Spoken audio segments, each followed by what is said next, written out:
The Soulsborne games have a lot of unsolved mysteries, like a lot. From confusing lore to strange beings in hidden places, there's just a ton we still don't fully understand. Honestly, if I try to cover every single one, this video would have ended up being over an hour long. So instead, I'm gonna focus on some of the most interesting ones that still keeps us guessing. And one of the first ones that comes to mind is the true reason why Radahn and Melina fought each other. During the Shattering, when the demigods were fighting each other for control over the lands between, Melania and Radahn crossed paths, and this led to the Battle of Aeonia, where them and their respective army clashed against one another. Here we saw Radahn and Melania fought each other to a standstill, and both of them were left in critical conditions. We all know what happened after this. We came in and we killed both Radahn and Melania. Radahn's soul was resurrected in the lands between by Miquella, and we got to see him once again, but in this resurrected state. Now, I originally thought that the reason why Melania fought Radahn was because he refused to become Miquella's consort after a change of mind, but in the official lore book it states that Radahn knew of Miquella's intentions all along, which confuses me even more because why doesn't he speak to you at all, or just speak in general? But that's not the main issue. If Radahn was cool with Miquella's plans, that means him and Melania should have no beef whatsoever, so it doesn't make sense for them to fight. Some speculate that Radahn wanted a worthy duel, so he challenged Melania because it's, in his warrior nature, but this doesn't sit right with me either, because Miquella wants peace, and any unnecessary destruction, especially on that scale, wouldn't be something he wants.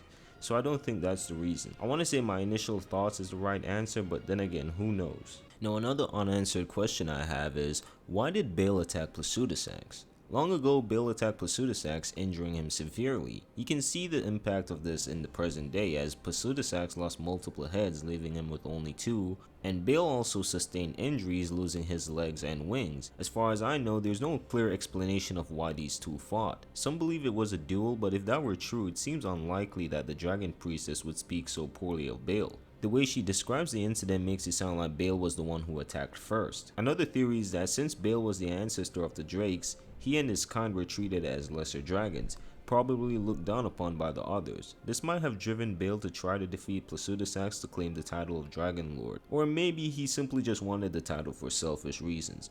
We'll probably never know for sure, but I wish there was like an Elden Ring series to explore stuff like this. Now let's move on to something that isn't Elden Ring related. The furtive pygmy is one of the most mysterious figures in Dark Souls. As the discoverer of the Dark Souls itself, the pygmy is often credited with starting the human race, as all humans carry fragments of this dark soul within them. The pygmy's role was largely forgotten, overshadowed by figures like Gwyn and the other gods of Lordran. Some theorize that Monos, father of the abyss, is the furtive pygmy after he was corrupted by the darkness within him. Others think that the pygmy simply faded away, content with the role of creating humanity. So I bring this up because all the other lords that received the soul were named, yet for some reason the furtive pygmy isn't named at all. Perhaps this is some sort of symbolism for how humanity was technically overlooked during that time, but who knows. While the pygmy's exact identity remains unknown, their legacy is felt throughout the spread of the Dark Soul and humanity's enduring spirit throughout the whole series. Now let's go back to Elden Ring for a bit. In the base game of Elden Ring, there's a ghost that talks about Marika's unwanted child. It seems like he's referring to someone or maybe multiple people in the walking mausoleums. This hints that Marika may have had more children than we realize. We know she isn't afraid to abandon her children if they don't meet her standards. Morgott, Mohg, and Mesmer are prime examples of this. But the ghosts seem to be talking specifically about a body in the mausoleum, which could mean Queen Marika had other children we haven't heard about. Given her age, even if she doesn't look it, Marika's had plenty of time to get busy. But what I'm curious about though is who the father of this child might be. Was it Radagon, Godfrey, or maybe someone else entirely? Some players believe that the ghost is referring to Godwyn, while others think it could be Mesmer, though we don't know for sure. The phrase unwanted child could mean the person was very close to Marika, like a beloved follower or someone who saw her as a mother figure, or maybe it's more symbolic, like how people refer to God as father. It's still a mystery. Why did the Nameless King side with the dragons? The Nameless King, once known as Gwyn's firstborn son, chose to ally with the dragons despite his family's long-standing hatred for them. This decision likely led to his banishment from Orlando and erasure from history. Some believe that the Nameless King saw nobility in the dragons, especially after witnessing the devastation his father's war caused. Unlike Gwyn, who pursued dominance, the Nameless King may have admired the dragons' endurance and timelessness. Alternatively, the Nameless King might have felt restricted by Gwyn's pursuit of power and chose to reject it by aligning with the creatures his father despised. His choice could symbolize a rejection of fire and an acceptance of a more primal, enduring form of power.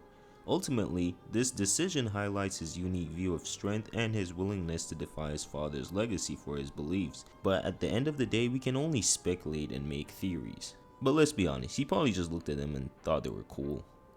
What are the lands outside the lands between like? The lands between are the central setting of Elden Ring, but hints suggest that other lands exist outside of it. I mean, they refer to them as the lands between, so of course there would be other places outside. Characters like Godfrey are known to have conquered distant lands, while others like the Newmans are believed to have migrated from afar.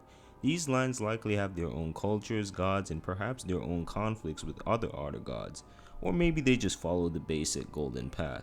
A guess would be that these lands were just as complex and war-torn as the lands between, possibly with their own mystical powers or Elden Rings. This expands the world of Elden Ring beyond what we see, suggesting a larger interconnected world with its own mysteries and conflicts. It could also mean the lands between are likely a special limbo of sorts. So sure, we know that other lands exist, however, how many are there? We only know of the Badlands, Land of Reeds, and the unnamed Newman land, but are there more? If so, what are they like? Now let's talk about a specific character from Dark Souls 1 that many people like, Orstein. You see, Orstein's fate after Dark Souls 1 is one of the biggest mysteries in the series. While he appears alongside Smough and Orlando, there are clues that Orstein left his post to search for the Nameless King, his master. In Dark Souls 3, a version of Orstein's armor is found in Archdragon Peak, suggesting he may have joined the dragons or died in search of his lost master. A reasonable answer is that Orstein eventually found the Nameless King and joined him in his exile with the dragons, and the version we fight in Dark Souls 1 was an illusion made by Gwendolyn. This theory connects Orstein to his loyalty and hints that he abandoned Orlando's order.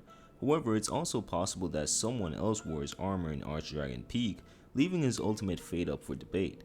What still confuses me though is the fact that after defeating Orstein in Dark Souls 1, we obtain his soul, which is weird because other illusions like Guinevere don't have one. Now it could be that Guinevere made an artificial soul for this version of Orstein, but another theory is that the soul that we obtain isn't necessarily his real one, but the one that was gifted to him by Lord Gwyn, which means that the soul we did obtain was real, but it was purposely placed within the illusion version of him. No wonder he was so strong and didn't die after one hit. I like this specific theory a lot, but let me know what you guys think. Now speaking of mysterious people, let's talk about the big man Manos himself and what his true identity is. Manos, father of the Abyss in Dark Souls, is one of the most mysterious figures in the series. Some suggest he could be the furtive pygmy, the ancient human who discovered the Dark Souls, leading to his corruption and transformation into this dark chaotic entity. Another theory is that Manos represents the primal darkness of humanity itself, an embodiment of fear and loss. His fragmented soul created the Abyss, which still poses somewhat of a threat to this day. What we do know is that Manos was once an ancient powerful sorcerer who was revived by some of the residents of Ulasil. This resurrection went wrong and caused him to turn into this monstrosity. A likely theory is that this ancient sorcerer is indeed the furtive pygmy, or something born from the pygmy's soul. As a symbol of darkness within all humans, Manos embodies the idea that unchecked humanity can lead to destructive chaos, corrupting everything in its path. This would make him both a literal and symbolic origin of the Abyss, or it could just be a random sorcerer who was resurrected. Origins of the Great Ones. The Great Ones in Bloodborne are mysterious godlike entities with incomprehensible powers. They are often seen as Lovecraftian beings that influence the world of Yharnam through dreams and visions.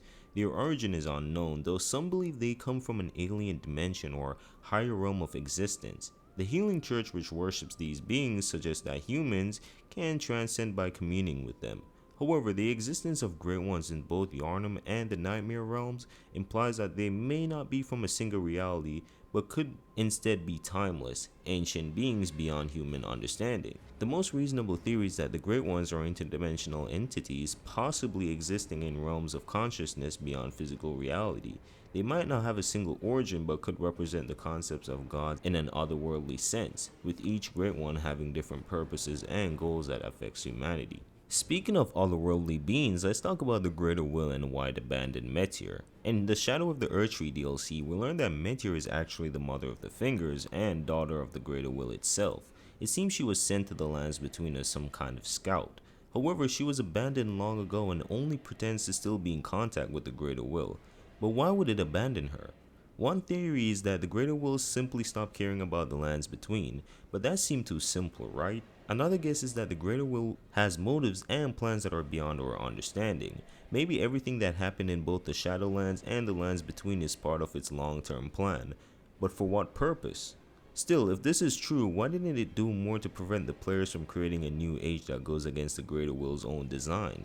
The Ronnie ending, for example, completely severs all ties with other outer gods, giving humanity the freedom to make its own choices. But it didn't do anything to stop us. Well, that's a lie. Perhaps the Elden Beast was actually the Greater Will's last line of defense, and after that it simply didn't care about the lands between anymore. Anyways, let me know your answer for this in the comments. Speaking of outer gods, what are they? We all know the outer gods in Elden Ring are powerful, mysterious beings that seem to exist beyond the lands between, influencing the world in ways that are often subtle but impactful. These beings like the Greater Will, the Formless Mother, the Sealed God of Rot, and the Frenzied Flame all have unique domains and motivations. The Greater Will, for example, governs order and stability, or at least that's what we thought, while the Frenzied Flame represents chaos and madness. Each outer god exerts influence over certain factions or characters, guiding them to act according to its agenda. Formless Mother influenced Moog. The Frenzied Flame outer god possesses different people like Midra and Yu to destroy the world. The God of Rot took control of Melina, or at least granted her its powers. Now, there are more entities that are speculated to be tied to outer gods. Some of these are the Abyssal Serpent that's inside of Mesmer and the Fell God of the Giants. A likely theory is that these gods are cosmic entities with their own distinct realm and power sources, each with motives that aren't entirely understood by mortals. Some like the Greater Will work to maintain the world's order, while others like the Frenzied Flame aim to disrupt it. Given their conflicting interests, it's possible that these outer gods are in conflict with one another, using the lands between as a battleground for their agendas. These gods may represent the push and pull of cosmic forces, with mortals caught in the crossfire. But apart from that, we don't even know what they look like. Maybe the Greater Will looks like a giant hand since its daughter is literally one, but who knows? Who impaled Marika? Queen Marika's mysterious impalement in Elden Ring has left a lot of people guessing about who could have done it, and why. Marika, as the central figure of the Golden Order, shattered the Elden Ring, an act that brought chaos to the lands between. She was imprisoned by the Elden Beast, but for some reason she has a red spear running through her. Some theorize she was impaled by one of her own children. The main child that came to mind was Mesmer, but after the DLC came out, it was revealed that she left him in the Shadow Realm with no mention of physical conflict between the two. Others believe her punishment came from the Greater Will itself, or in, better words, the Elden Beast, as the Greater Will is no longer in the picture. But why would it attack her with a red spear? Apart from the red hair of certain characters, this isn't a color that seems to be associated with the Golden Order, especially the Elden Beast, as most of, if not all of its attacks are golden. I want to put on my theory cap and say that the red spear represents Radagon, as he has the red hair, and this would be a cool symbolism of him being a part of her being. And again, the two of them have conflicting ideals, as one destroyed the Elden Ring while the other tried to fix it. So him being the spear could mean that he's literally the thorn, well, in this case, spear to her side. But then again, I could be wrong and it's just the Elden Beast doing. Now, the last unsolved mystery, and you know what, I won't even call it unsolved, but it's related to the Age of Dark and what actually happens during this period. The Age of Dark in Dark Souls lore represents the uncertain future that comes after the Age of Fire ends. When the fire fades, the gods lose their power and humanity might rise to lead the world. Darkness is heavily tied to humanity through the Dark Souls, which the furtive pygmy discovered. This could mean that the Age of Dark isn't necessarily evil but represents a shift in power towards humanity. However, darkness also brings danger, as seen in the Abyss, which corrupts and consumes anything in its path. Many worried that the Abyss would expand, creating a world of eternal night where twisted beings thrive. Given these elements, one possible answer is that the Age of Dark is both freeing and dangerous. Humanity might gain freedom from the gods, but the loss of fire's warmth could let dark forces take over. The Abyss might spread more easily, threatening human settlements. Ultimately, the Age of Dark is a double-edged sword. Humans gain freedom, but might have to face the shadows that come with it, relying on their own strength to survive.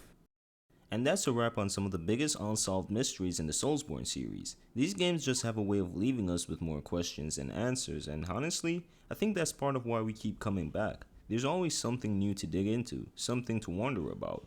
So if you got any theories or mysteries you think I missed or I didn't mention, drop them in the comments below. I'd love to hear what y'all think. Thanks for sticking around, and if you enjoyed diving into these mysteries, make sure to like and subscribe. And yeah, that's it.